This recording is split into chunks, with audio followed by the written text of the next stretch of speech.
ഹരി ഓം. ഇന്ന് നമ്മൾ ചിന്തിക്കാൻ പോകുന്നത് ചിരഞ്ജീവി ശ്ലോകമാണ്. ചിരഞ്ജീവി എന്ന് പറഞ്ഞാൽ എല്ലാ കാലത്തും ജീവിക്കുന്നവൻ, അതായത് അമരത്വം നേടിയവൻ. അങ്ങനെയുള്ള 8 അമരന്മാർ, ചിരഞ്ജീവികൾ ഭാരതത്തിൽ ഇന്നുമുണ്ട് എന്നാണ് വിശ്വസിക്കപ്പെടുന്നത്. ആ 8 ചിരഞ്ജീവികളുടെയും പേരെടുത്തു പറഞ്ഞ് അവരെ സ്മരിക്കുന്ന ശ്ലോകമാണ് ചിരഞ്ജീവി ശ്ലോകം. നമുക്ക് ആദ്യം ആ ശ്ലോകം ഒന്ന് ചൊല്ലാം. അശ്വത്ഥാമ ബലിർവ്യാസോ ഹനുമാംശ്ച വിഭീഷണഃ കൃപഃ പരശുരാമശ്ച സപ്തൈതേ ചിരഞ്ജീവിനഃ സപ്തൈതാൻ സംസ്മരേന്നിത്യം മാർക്കണ്ഡേയമഥാഷ്ടമം ജീവേത് വർഷശതം സോപി സർവവ്യാധി വിവർജിതഃ. ഇതാണ് ശ്ലോകം. ഇവിടെ 8 മഹാത്മാക്കളുടെ പേര് എടുത്തു പറഞ്ഞിരിക്കുന്നു. അവരെ നിത്യവും സ്മരിക്കുന്ന വ്യക്തിക്ക് യാതൊരുവിധ രോഗവും ബാധിക്കുകയില്ല. സുഖമായി 100 കൊല്ലം വസിക്കാൻ അവർക്ക് സാധിക്കും എന്നാണ് ഇവിടെ പറഞ്ഞിട്ടുള്ളത്. അപ്പോൾ പൂർണ്ണായുസ്സോടുകൂടി പൂർണ്ണാരോഗ്യവാനായി ജീവിക്കാൻ ആഗ്രഹിക്കുന്ന എല്ലാവരും ഈ 8 പേരെയും ദിവസവും സ്മരിക്കണം. എന്തെന്നാൽ ഇവർ ചിരഞ്ജീവികളാണ്, അതായത് നമുക്കിടയിൽ ഇന്നും വസിക്കുന്നവരാണ്. അവരുടെ സാന്നിധ്യം ഇപ്പോഴുമുണ്ട്. അപ്പോൾ അവരിൽ നിന്നും അനുഗ്രഹം നമുക്കിപ്പോഴും സമ്പാദിക്കാം. പണ്ടെങ്ങോ പോയി മറഞ്ഞവരല്ല. അപ്പം നമുക്ക് പ്രാപ്യമായിരിക്കുന്ന വ്യക്തിത്വങ്ങളാണ് ഇവരെല്ലാം. അതുകൊണ്ട് ഇവരെ ദിവസവും സ്മരിച്ച് ഇവരിൽ നിന്നും ഇവരുടെ അനുഗ്രഹം നമ്മൾ സമ്പാദിക്കണം എന്നാണ് ഈ ശ്ലോകത്തിൽ അടങ്ങിയിരിക്കുന്ന അർത്ഥം. നമുക്ക് ആ 8 പേരെയും ഒന്ന് നോക്കാം. ആദ്യമായി പറയുന്നത് അശ്വത്ഥാമാവാണ്. രണ്ടാമത്തെ വ്യക്തി ബലിയാണ്, അതായത് മഹാബലി. മൂന്നാമത്തെ വ്യക്തി വേദവ്യാസ മഹർഷി. നാലാമതായി പറയുന്നത് സാക്ഷാത് ഹനുമാൻ സ്വാമി. അഞ്ചാമതായി പറയുന്നത് വിഭീഷണൻ. ആറാമത് കൃപാചാര്യരൻ.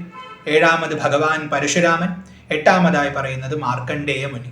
ഈ 8 ചിരഞ്ജീവികളെയും ദിവസവും സ്മരിച്ചുകൊണ്ട് അവരിൽ നിന്നും നമ്മൾ അനുഗ്രഹങ്ങൾ സമ്പാദിക്കണം. ആദ്യമായി പറയുന്നത് അശ്വത്ഥാമാവാണ്, ദ്രോണാചാര്യരുടെ മകൻ. മഹാഭാരതത്തിൽ അദ്ദേഹത്തിൻ്റെ ജീവിതം വളരെ നന്നായി വർണ്ണിച്ചിട്ടുണ്ട്. ഒരുപാട് സിദ്ധിയുള്ള, ഒരുപാട് ജ്ഞാനമുള്ള നല്ലൊരു യോദ്ധാവായിരുന്നു അശ്വത്ഥാമാവ്. പക്ഷേ ക്രോധം അകപ്പെട്ടപ്പോൾ അദ്ദേഹം ധർമ്മബോധത്തെ നഷ്ടപ്പെടുത്തി, അധർമ്മം പ്രവർത്തിച്ചു. ആ അധർമ്മം പ്രവർത്തിച്ചതിൻ്റെ ഫലം ഇന്നും അദ്ദേഹം അനുഭവിക്കുന്നു എന്നാണ് പറയപ്പെടുന്നത്. അപ്പോൾ അദ്ദേഹത്തെ സ്മരിക്കുമ്പോൾ അദ്ദേഹത്തിനുണ്ടായതുപോലെയുള്ള ക്രോധം നമുക്കുണ്ടാവാതിരിക്കട്ടെ എന്ന് പ്രാർത്ഥിക്കണം. ക്രോധത്തിലൂന്നിയുള്ള അധർമ്മം നമ്മൾ പ്രവർത്തിക്കാതിരിക്കട്ടെ എന്ന് പ്രാർത്ഥിക്കണം. അപ്പോൾ ധർമ്മബോധം നിലനിർത്താനും ക്രോധത്തെ നിലയ്ക്ക് നിർത്താനും നമുക്ക് സാധിക്കണം. അതിനുള്ള വരം, അനുഗ്രഹം അദ്ദേഹത്തിൽ നിന്നും സമ്പാദിക്കണം. ആ ഒരു ഭാവത്തോടു കൂടി അദ്ദേഹത്തെ ദിവസവും സ്മരിക്കണം. അങ്ങനെ അശ്വത്ഥാമാവിൻ്റെ അനുഗ്രഹത്തിലൂടെ ക്രോധത്തെ നിലയ്ക്ക് നിർത്താൻ നമുക്ക് സാധിക്കട്ടെ. രണ്ടാമതായി പറയുന്ന വ്യക്തിത്വം ബലിയാണ്, മഹാബലി. നമുക്കെല്ലാം അറിയാം, ദാനശീലനാണ്. സമൂഹത്തിന് നന്മയുണ്ടാകണമെങ്കിൽ എല്ലാവരും ദാനം ചെയ്യണം. ദാനം ചെയ്യണമെങ്കിൽ സമ്പാദ്യം ഉണ്ടാവണം. അപ്പോൾ മഹാബലിയെ പ്രാർത്ഥിക്കുന്ന സമയത്ത്, അദ്ദേഹത്തെ സ്മരിക്കുന്ന സമയത്ത് അദ്ദേഹത്തിനുള്ളതുപോലെ തന്നെ നല്ല സമ്പാദ്യം നമുക്കും ഉണ്ടാവട്ടെ. അത് നല്ല രീതിയിൽ സമ്പാദിക്കപ്പെടട്ടെ. അത് നിലനിർത്താൻ നമുക്ക് സാധിക്കട്ടെ. അത് ശരിയായ രീതിയിൽ ദാനം ചെയ്യാനും നമുക്ക് സാധിക്കട്ടെ എന്ന് പ്രാർത്ഥിക്കണം. മഹാബലി ദാനം ചെയ്യുമ്പോൾ ഭഗവാൻ വാമനമൂർത്തി വന്ന് അദ്ദേഹത്തിന് തത്വബോധം കൊടുക്കുന്നുണ്ട്. അപ്പോൾ അദ്ദേഹം മനസ്സിലാക്കുന്നു, എല്ലാം ഭഗവാന്റെയാണ്, തൻ്റെതായ ഒന്നുമില്ല. ഇദം ന മമ. ഈ തത്വം മനസ്സിലാക്കി എല്ലാം ഭഗവാനെ സമർപ്പിക്കുന്നതാണ് ഏറ്റവും വലിയ ദാനം.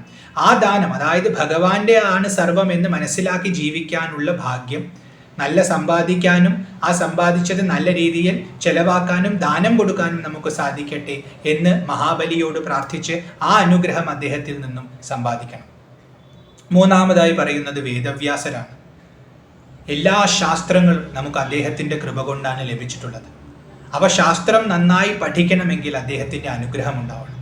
അപ്പോൾ വേദവ്യാസരെ സ്മരിക്കുന്ന സമയത്ത് ജ്ഞാനമൂർത്തിയായ അദ്ദേഹത്തിൻ്റെ കൃപ കൊണ്ട് തനിക്കും ഒരല്പമെങ്കിലും ജ്ഞാനമുണ്ടാവട്ടെ എന്ന് പ്രാർത്ഥിക്കണം.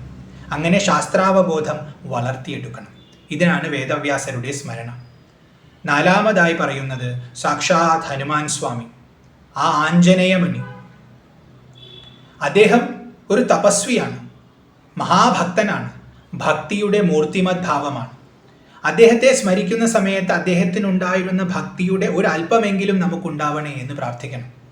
എന്തെന്നാൽ സർവവും ഭഗവാൻ രാമചന്ദ്ര പ്രഭുവിൽ സമർപ്പിച്ചുകൊണ്ട് ജീവിച്ചിരുന്ന അദ്ദേഹത്തിന് കർമ്മത്തിൻ്റെ ഒരു അല്പം പോലും ബന്ധനം ഉണ്ടായിരുന്നില്ല. നിത്യമുക്തനായി ജീവൻ മുക്തനായിട്ടാണ് അദ്ദേഹം വസിക്കുന്നത്.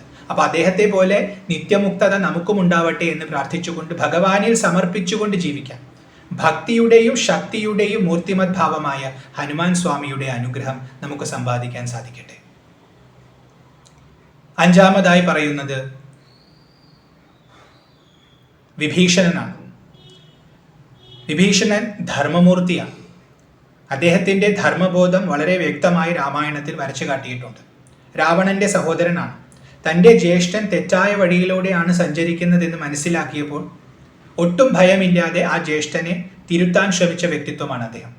ജ്യേഷ്ഠൻ തൻ്റെ ഉപദേശം ചെവികൊള്ളുന്നില്ല, അധർമ്മത്തിൽ തന്നെ തുടരുകയാണെന്ന് മനസ്സിലാക്കിയപ്പോൾ ആ ജ്യേഷ്ഠനെ ഉപേക്ഷിച്ചുകൊണ്ട് ഭഗവാൻ ശ്രീരാമചന്ദ്ര പ്രഭുവിൻ്റെ ശരണത്തിലേക്ക് പോയ ആ മഹത് വ്യക്തിത്വത്തെ സ്മരിക്കുമ്പോൾ അദ്ദേഹത്തെ പോലെ തന്നെ ധർമ്മബോധം ഉറച്ചു ജീവിക്കാൻ നമുക്ക് സാധിക്കട്ടെ എന്ന് പ്രാർത്ഥിക്കണം.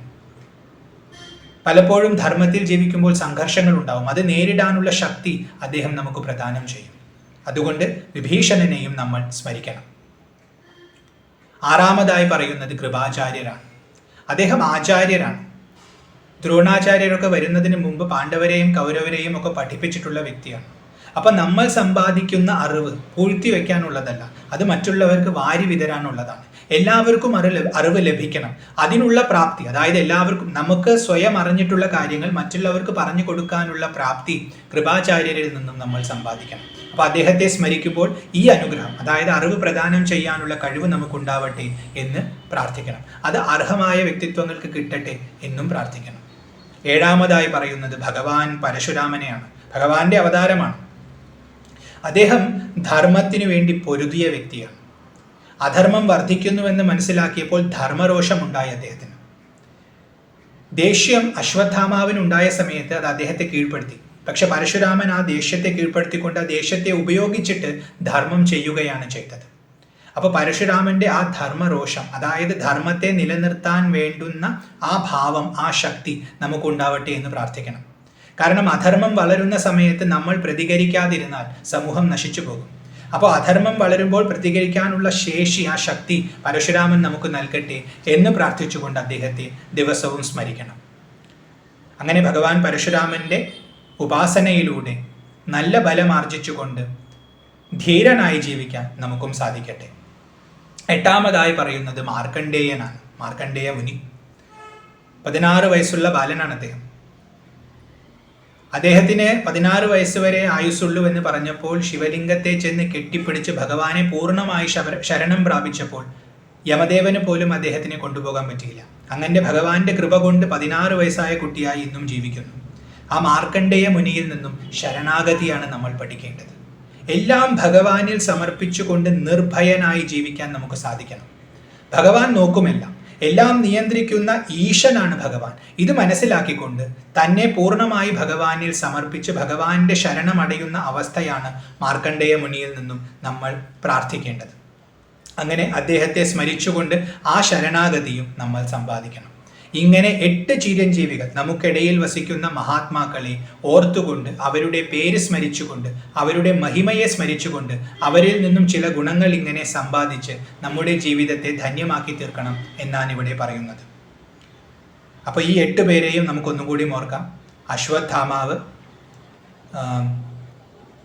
ബലി അതായത് മഹാബലി, വേദവ്യാസര്, ഭഗവാൻ ആഞ്ജനേയൻ, ഹനുമാൻ സ്വാമി, പിന്നെ വിഭീഷണൻ, കൃപാചാര്യര്, ഭഗവാൻ പരശുരാമൻ, അവസാനമായി മാർക്കണ്ഡേയ മുനി. ഈ 8 പേരെയും സദാ സ്മരിക്കുക. അവരുടെ അനുഗ്രഹം നമുക്ക് എന്നും ലഭിക്കട്ടെ എന്ന് പ്രാർത്ഥിക്കുക. അങ്ങനെയാണെങ്കിൽ നല്ല ആയുസ്സോടുകൂടി, നല്ല ആരോഗ്യത്തോടു കൂടി ജീവിക്കാൻ നമുക്ക് സാധിക്കും. അതാണ് ഈ ശ്ലോകം പറയുന്നത്.